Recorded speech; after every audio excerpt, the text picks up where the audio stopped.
Pak, kami dari guru SMP 15 seperti inilah kami ditekan. Diteror kami secara mental. Viral video sejumlah guru di SMP Negeri 15 Medan mengaku ditekan dan diintimidasi kepala sekolahnya. Dalam video yang Tribun Medan lihat, terlihat sejumlah guru terlihat menangis di dalam ruangan kelas. Pada video berdurasi 1 menit tersebut, ada seorang guru yang mengatakan pihaknya selalu ditekan. Pak, kami dari guru SMP 15 seperti inilah kami ditekan. Diteror kami secara mental.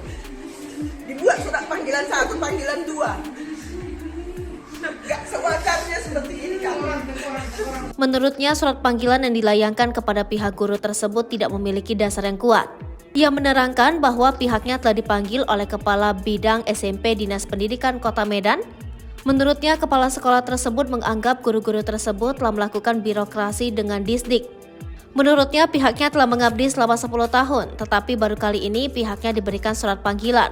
Bahkan dalam video tersebut, guru lainnya mengaku telah lebih 10 tahun mengabdi mengajar di SMP Negeri 15 tersebut.